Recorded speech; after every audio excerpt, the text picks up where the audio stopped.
Hello विद्यार्थी, नमस्ते। स्वागत है आपका आज की इस वीडियो में। आज हम पढ़ेंगे जीके के 15 इंपॉर्टेंट सवाल जो कि आपकी प्रतियोगी परीक्षा में बहुत काम आने वाले हैं। चलो शुरू करते हैं आज का पहला क्वेश्चन। पहला क्वेश्चन है हमारा, जीवाश्म ईंधन किसे कहते हैं? जीवाश्म ईंधन किसे कहते हैं?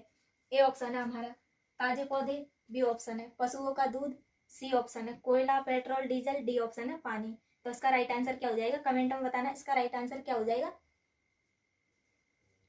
इसका राइट आंसर हो जाएगा कोयला, पेट्रोल, डीजल। क्या हो जाएगा? कोयला, पेट्रोल, डीजल। यह लाखों सालों पहले दबी हुई जीवित चीजों से बनते हैं। क्या बनते हैं? कोयला, पेट्रोल, डीजल।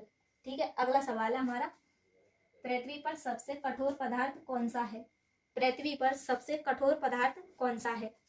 ए ऑप्शन है हमारा कोयला, बी ऑप्शन है सोना, सी ऑप्शन है डायमंड, डी ऑप्शन है तांबा। तो इसका राइट आंसर क्या हो जाएगा? इसका सही आंसर हो जाएगा डायमंड। डायमंड जो है इसका राइट आंसर हो जाएगा।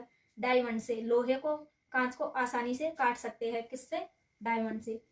ठीक है, अगला सवाल है हमारा, भारत की सबसे बड़ी झील कौन सी है? भारत की सबसे बड़ी झील कौन सी है?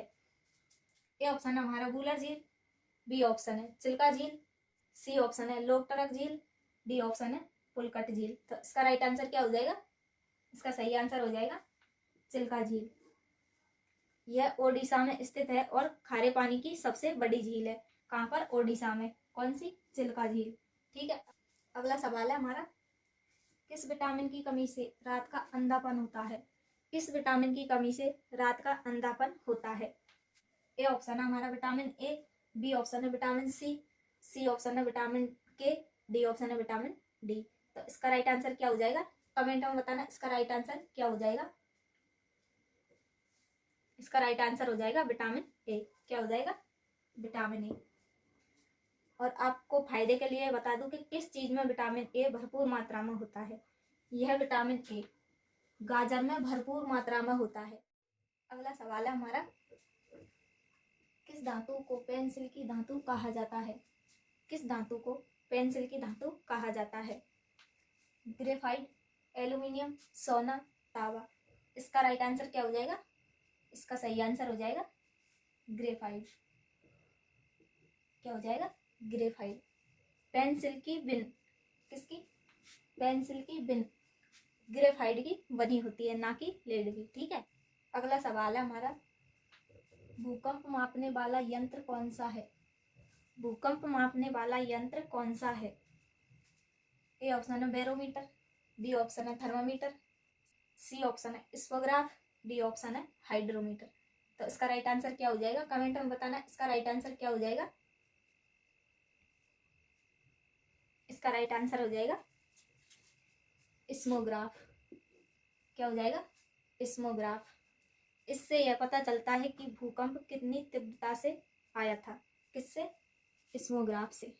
ठीक है, अगला सवाल है हमारा, कौन सा ग्रह सूर्य के सबसे नजदीक है? कौन सा ग्रह सूर्य के सबसे नजदीक है? ए ऑप्शन है हमारा पृथ्वी, बी ऑप्शन है शुक्र, सी ऑप्शन है बुध, डी ऑप्शन है मंगल। तो इसका राइट आंसर क्या हो जाएगा? इसका सही आंसर हो जाएगा बुध। क्या हो जाएगा? बुध। बुध पर क्या होता है?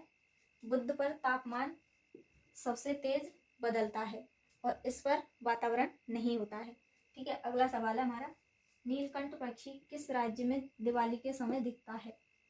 नीलकंठ पक्षी किस राज्य में दिवाली के समय दिखता है? गुजरात में, आंध्र प्रदेश में, राजस्थान में, उड़ीसा में। तो इसका राइट आंसर क्या हो जाएगा? इसका सही आंसर हो जाएगा गुजरात में। किसमें? गुजरात में। वहाँ के लोग इसे देखने के लिए त्योहारों पर पहाड़ियों पर चढ़ जाते हैं। किसे देखने के लिए? नीलकंठ पक्षी को देखने के लिए। कहाँ के लोग? गुजरात के। ठीक है, अगला सवाल है हमारा, किस नदी को बंगाल की नदी कहा जाता है? किस नदी को बंगाल की नदी कहा जाता है? कृष्णा, दामोदर, गोदावरी, हुगली। तो इसका राइट आंसर क्या हो जाएगा? इसका सही आंसर हो जाएगा हुगली। क्या हो जाएगा? हुगली। गंगा नदी की कुछ शाखा पश्चिम बंगाल में बहती है। कहाँ बहती है? पश्चिम बंगाल में, जो कि कौन सी है? हुगली। ठीक है, अगला सवाल है हमारा, पृथ्वी और सूर्य के बीच औसत दूरी कितनी है? पृथ्वी और सूर्य के बीच औसत दूरी कितनी है?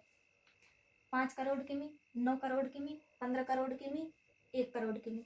इसका राइट आंसर क्या हो जाएगा? कमेंट में बताना इसका सही आंसर क्या हो जाएगा। देखते हैं कितनों का आंसर सही आता है। इसका राइट आंसर हो जाएगा 15 करोड़ किमी। क्या हो जाएगा? 15 करोड़ किमी। इसको इंग्लिश में एस्ट्रोनॉमिकल यूनिट यल कहते हैं। किसको? 15 करोड़ किमी को। ठीक है, अगला सवाल है हमारा, भारत में सबसे बड़ा वन्य जीव अभयारण्य कौन सा है? भारत में सबसे बड़ा वन्य जीव अभयारण्य कौन सा है? ए ऑप्शन है काजीरंगा, बी ऑप्शन है रणथंभौर, सी ऑप्शन है हेमिल, डी ऑप्शन है गिरी। तो इसका राइट आंसर क्या हो जाएगा?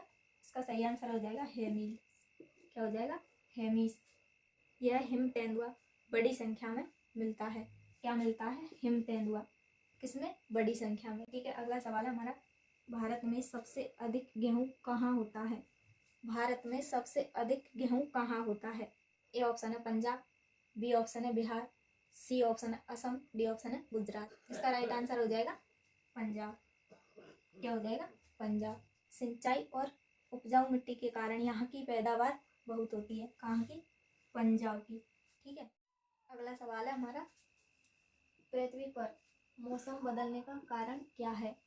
पृथ्वी पर मौसम बदलने का कारण क्या है? ए ऑप्शन पृथ्वी का झुकाव, बी ऑप्शन है चंद्रमा, सी ऑप्शन है बादल, डी ऑप्शन है समुद्र। इसका सही आंसर क्या हो जाएगा? इसका सही आंसर हो जाएगा पृथ्वी का झुकाव। क्या हो जाएगा? पृथ्वी का झुकाव। पृथ्वी 23.5 पर झुकी होने के कारण, कितनी? 23.5 पर झुकी होने के कारण गर्मी, सर्दी, बरसात बदलती है। अगला सवाल है हमारा, वायुमंडल की सुरक्षा परत किस गैस से बनी होती है? वायुमंडल की सुरक्षा परत किस गैस से बनी होती है?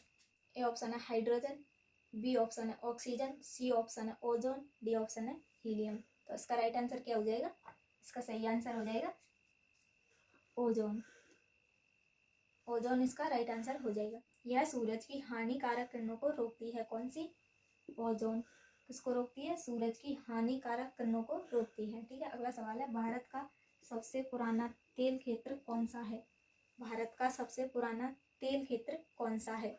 ए ऑप्शन है हमारा दिग्वई असम, बी ऑप्शन है बम्बई हाई, सी ऑप्शन है बोरोनी, डी ऑप्शन है केरल कोस्ट। तो इसका राइट आंसर क्या हो जाएगा? इसका सही आंसर हो जाएगा दिग्वई असम। दिग्वई असम जो है इसका राइट आंसर हो जाएगा। यहाँ 1800 के दशक में तेल मिलता था। किसके दशक में? 1800 के दशक में तेल मिलता था। कहाँ पर? दिग्वई असम। ठीक है, तो बच्चों ये थे आज के हमारे 15 इम्पोर्टेंट सवाल। अगर वीडियो अच्छी लगी हो तो वीडियो को लाइक कर दीजिए, चैनल को सब्सक्राइब कर दीजिए, अपने दोस्तों के साथ शेयर कीजिए और बेल आइकन को ऑन कर लीजिए ताकि हर रोज़ आपको नई नई जानकारी मिलती रहे। याद रखो, पढ़ने वाले की ही असली जीत है। धन्यवाद। अपनी पढ़ाई जारी रखो। जय हिंद।